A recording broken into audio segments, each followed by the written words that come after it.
Well, ever since President Trump described the supposedly dreadful immigrant situation in Sweden, journalists at every media outlet from here to Malmo have been debating how bad things really are there. They're fine, say a lot of them. Well, Katie Hopkins works as global columnist for the Daily Mail. Rather than going on Wikipedia or reading some Vox article to learn what to think, as most do, she decided to actually go to the country. She went to Rinkeby in Sweden, in the immigrant-dominated suburb of Stockholm that was torched by rioters last week. What did she find? Katie Hopkins joins us now. Katie, thanks for coming on. First of all, good for you for actually going. You always learn a lot when you get on a plane and go to the site. What did you expect to find, and how did it differ from what you found? You know, I expected to find what a lot of people have been saying. It's like, there's nothing wrong, Sweden's beautiful, I live here, I see none of this. You know, I expected to see the Sweden I imagine from maybe Christmas cards or whatever. But, you know, when I got there, it's a very different story. Within 10 hours of landing, an asylum centre was burnt down, arson suspected. There was a hand grenade planted in a bin. And when I rushed there to find out what had gone on, I was told, well, why politicise this? Journalists are blamed, you know. Why make this a political thing? Why can't it just be a hand grenade in a bin outside a police station in a mosque? And I kind of felt like, oh, who's the mad one here, me or you? And then speaking to the women in particular, there's a much quieter story that's not being told, which is that women are frightened to go out. When I went to Rinkeby in the evening, I was the only female, certainly the only white female. And when I spoke to the ladies, it's because they're terrified of the crime, they're terrified of the gangs.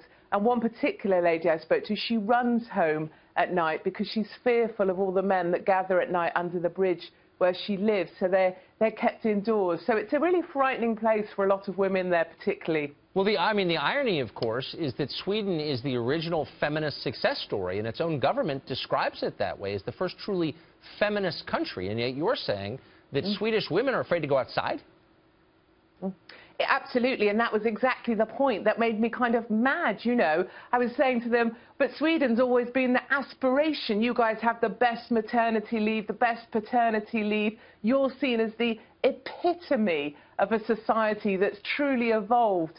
And the funny thing was, after I put up my first article for Mail Online, a lady, a stranger, came over to me in a cafe and she said, you've got to keep going. You've got to keep speaking out on behalf of these women because they have been silenced.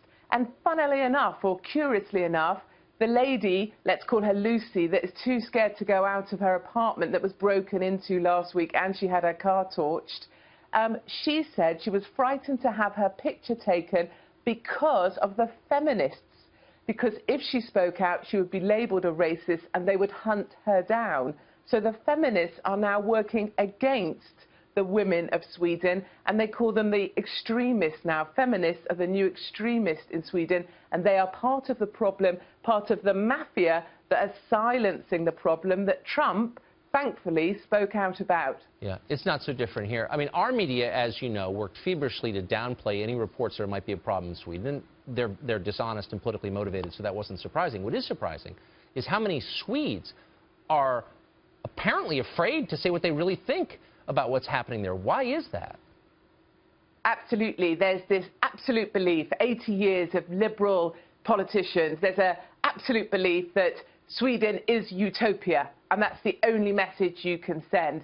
There's absolutely mandatory belief in multiculturalism, and there's an absolute reluctance to understand that when these individuals leave Eritrea, Somalia, Afghanistan, they don't just arrive in Sweden and then miraculously, you know, join the multicultural dream. No, they bring every war, every fight, every hostility with them. And there in Rinkeby, in Sweden, you have the Eritreans who hate the Somalians, who hate the Afghanis, and that's just brought with them. And we have the same in Calais. When I went to Calais to address the migrant situation there, exactly the same. The Somalians don't speak to the Eritreans, who don't speak to the Afghanis. And absolutely, Sweden won't acknowledge that. They won't acknowledge they've got a problem, because that would mean admitting that everything they've believed in, multicultural ideas, are wrong, and that they shouldn't have let in 200,000 people in 2 years, and they're about to let in another 400,000 over the next 4 years. So this problem is not going away. They'd rather destroy their own country than be called racist. I recognize that. Katie, It thanks for seems that joining way. us. No, you're a brave reporter. Thank you very much indeed.